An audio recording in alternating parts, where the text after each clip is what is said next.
कांग्रेस और एनसीपी के लोग बोल रहे हैं नहीं, बीजेपी की सरकार हो, आपके अमर सिंह क्या थे, बीजेपी की आप सरकार वापस हो, लीजिए आपका स्टेटमेंट के बीजेपी का नहीं, बीजेपी का अंडरवर्ल्ड से कोई ताल्लुकात नहीं है, सबका नेक्सस आप गलत बात बोल रहे हैं। सब लोगों ने देश को लूटा है, बीजेपी का अंडरवर्ल्ड से कोई नेक्सस नहीं है, लेकिन कहीं ना कहीं नेक्सस तो है, और नेक्सस अगर है कांग्रेस और एनसीपी के यहाँ पे वरिष्ठ बैठे हैं, शेट्टी साहब, अंबालाल पटेल साहब, वो कह रहे हैं कि मुख्यमंत्री प्रधानमंत्री जिम्मेदार है, और समाजवादी पार्टी के सिद्दीकी जी बोल रहे हैं कि भाजपा का अंडरवर्ल्ड से ताल्लुक है। अरुण शूरी का कौन सा ताल्लुक है? ये नहीं कहा मुख्यमंत्री जिम्मेदार है, जो भी है मुख्यमंत्री तो अभी आए हैं, ये जो भी अंडरवर्ल्ड का पैसा लगा हुआ है रियलिटी में, हम कांग्रेस पार्टी के कार्यकर्ता हो या एनसीपी सब इसका विरोध करते हैं, और हम ये चाहते हैं कि ऐसे जो रियलिटी है। लेकिन सवाल ये है कि विरोध तो हो रहा है, लेकिन विरोध अब हो रहा है, जो नेक्सस फैला है कहने के लिए उसके लिए जिम्मेदार सरकार तो है ही। देखिए कैसा होता है, कानून उस प्रकार है नहीं।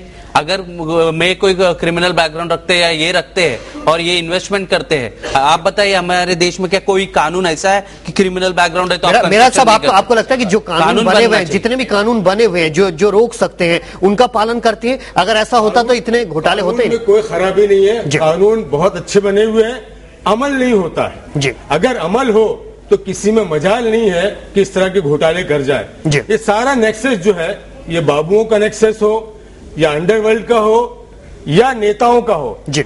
आज देखिए रियलिटी इतना ज्यादा बढ़ रहा है, इतना ज्यादा बढ़ रहा है, पैसा आ कहां से रहा है?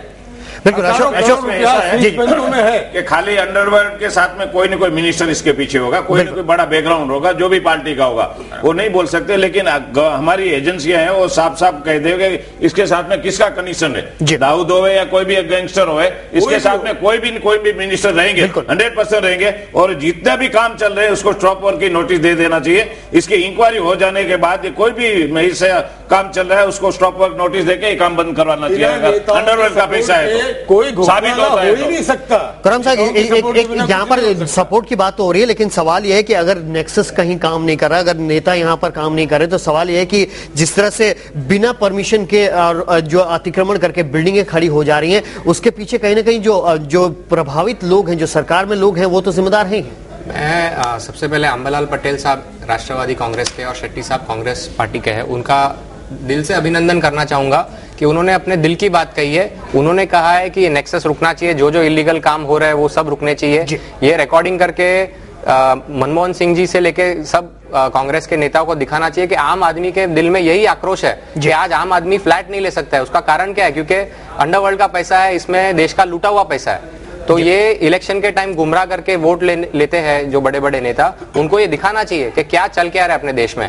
लूट मची हुई है, सब जहां देखो लूट मची हुई। राकेश साहब, कहीं ना कहीं स्थिति खतरनाक लगती है। दाऊद इब्राहिम का कनेक्शन अगर इस तरह से फैला हुआ है तो खतरनाक स्थिति तो है। और जहां तक ये रिपोर्ट बताती है कि नीलकमल जो है उसका 4% इस डीबी रियलिटी में, मैं तो बोलता हूँ ताबड़तोड़ जो कंस्ट्रक्शन कंपनी है, जब भी आपको इतना साफ दिखाई दे रहा है कि बाहर से पैसा लग रहा है और आप कह रहे हैं कि वो उनका दाऊद से कनेक्शन है, तो वो तो अपने देश का सबसे बड़ा दुश्मन है। इमीडिएट जितने प्रॉपर्टी है सीज कर दो, इंक्वायरी बाद में बिठाओ, पहला सीज करो। दूसरी बात यह है कि जितने भी सरकारी बाबू है उसके ऊपर पोटा लगाना चाहिए, जो भी प्लानिंग डिपार्टमेंट है, क्योंकि वो हजारों करोड़ रुपया पैसा खाते हैं। लेकिन सवाल है कि पोटा लगाए कौन? जिनको पोटा लगाने वो तो शामिल हो रहे हैं उनके साथ। नहीं, बराबर है, जो भी इसके अंदर गलत आदमी निकलता है, जो भी है मिनिस्टर है, उसके ऊपर कड़क से कार्रवाई होनी चाहिए और उसको साइड कॉर्नर करना चाहिए। जैसे कि अशोक चौहान को 8-10 में साइड कॉर्नर किया, ऐसे ही जो इसके साथ में मिनिस्टर है उसको साइड कॉर्नर करना चाहिए। बिल्कुल हमारी मांग है। होता नहीं है जी।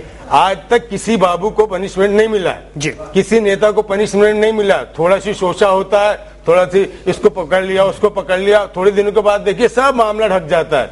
लेकिन मैं आपके माध्यम से सरकारों को बताना चाहता हूं कि अब वो दिन दूर नहीं है। ट्यूनीशिया देख लीजिए, मिस्र देख लीजिए, इजिप्ट में देख लीजिए, एक लहर चल पड़ी है और जनता बहुत ज्यादा दिनों तक खामोश नहीं रहेगी।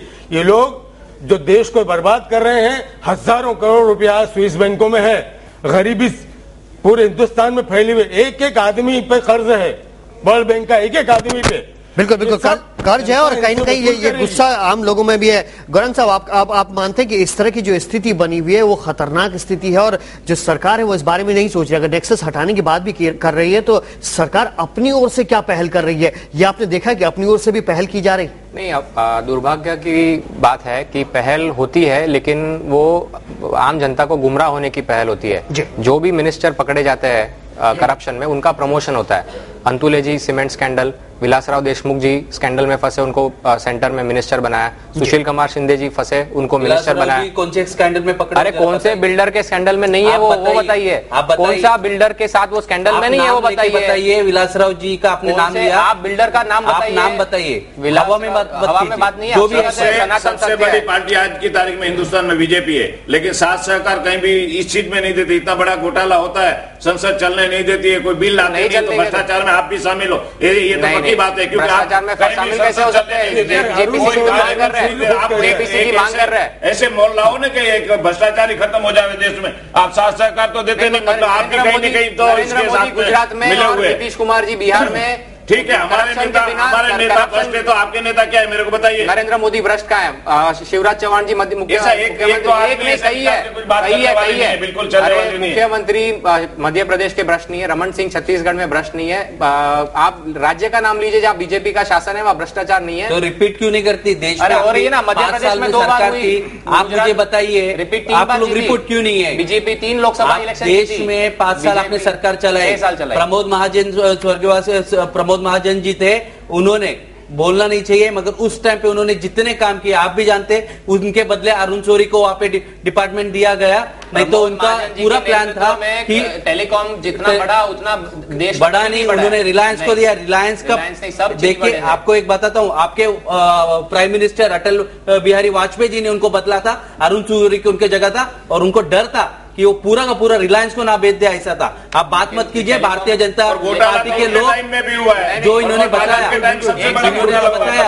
चप्पल पहनने की अवसर नहीं दी, आप सबको मर्सिडीज गाड़ी BMW पैसा इतना मिलता है, तो प्रमोद महाजन ने सिखाया सबको, देश को ही सिखाया कि सबसे ज्यादा घोटाला सबसे पहला भ्रष्टाचार, देश का सबसे पहला भ्रष्टाचार जवाहरलाल नेहरू जी और मेनन ने जीप इंपोर्ट किया था यूके से 1949 में। नेहरू जी के नेतृत्व में घोटाला शुरू हुआ है। लेकिन मेरा जी कहीं ना कहीं जो बात आती है और बात आरोप प्रत्यारोपों में खो जाती है, तो कहीं ना कहीं ऐसा लगता है कि हम कोशिश ही नहीं कर रहे हैं। जाहिर है कि कोशिशों की जरूरत है, और सरकार किस तरह की कोशिश करती है ये देखने की जरूरत है। नीयत साफ नहीं है, नीयत साफ नहीं।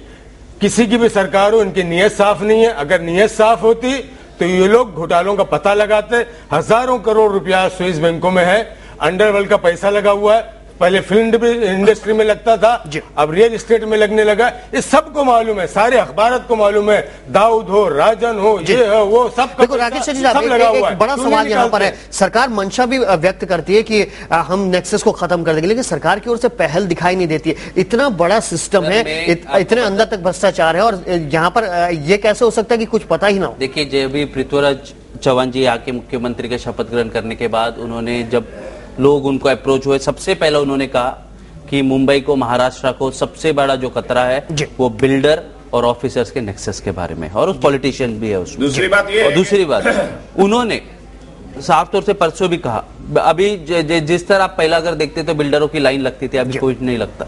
उन्होंने कहा कि आप अलग अलग स्कीम लेके मत आइए, FSI बढ़ाने के लिए अलग अलग स्कीम लाओ मत, यहाँ पे कुछ होने नहीं वाला। जो भी है नियम से, JR के हिसाब से लाइए, वो मैं करने वाला हूं। अब देखिए, वो आने के बाद बहुत ही सिस्टमेटिक, हर डिपार्टमेंट का, UD डिपार्टमेंट का आप देखोगे बहुत ही सिस्टमेटिक काम हो रहा है, और अफसर भी डर रहे। जो पहले वो लोग बिंदास नेक्सस ये करके उनसे कर रहे थे गोलमाल, वो अभी नहीं कर रहे। पृथ्वीराज चौहान जी आने के बाद उन्होंने सुधार लाया है। लेकिन दूसरी बात यह है कि प्राइम मिनिस्टर जब बॉम्बे में आए थे, सबसे पहला मैंने उसको क्वेश्चन मार्क किया था कि देश में पैसे के बिना काम, कोर्ट कचहरी में भी लोगों को न्याय नहीं मिलता है। तो आज वो प्राइम मिनिस्टर ने जो ख्याल रखा होता था, इतना घोटाला बड़ा नहीं आता था देश के अंदर। मैंने खुद ने प्राइम मिनिस्टर बात किया था, तभी मीटिंग सारे बिल्डर और डेवलपर और उद्योगपति की मीटिंग थी, उसमें एजेंडा में नहीं था कि भ्रष्टाचार कभी कम होगा। तो ये सबसे गलती तो ये दिल्ली से ही है, मेरा कहना है। मनमोहन सिंह जी का सवाल उठता है, मैं आपको बता देना चाहता हूँ, भारतीय जनता पार्टी के लीडर भी मानते हैं कि आज तक सबसे ईमानदार PM जो हमें मिले हैं वो ये है। आप बोलते हैं इनका, ये लोग जो GPC का मांग करते हैं, मैं आपको बताता हूँ, आप वो बात कीजिए, JPC जहाँ तक ये लोग का मांग है, ये लोग इन्वेस्टिगेशन नहीं कर सकते, बल्कि कांग्रेस से पहले ही ये मामला CBI के हाथ में सौंपा है। ये जो मांग करते हैं पूरे देश को बताना चाहता हूँ। लेकिन फिर JPC से ऐतराज, आप मुझे बताइए JPC होगा क्या, आप बताइए। मैं बताता हूँ, जब केतन पारेख का स्कैंडल हुआ था, केतन पारेख ने आप आप मुझे बोलिए जेपीसी से होगा क्या? आप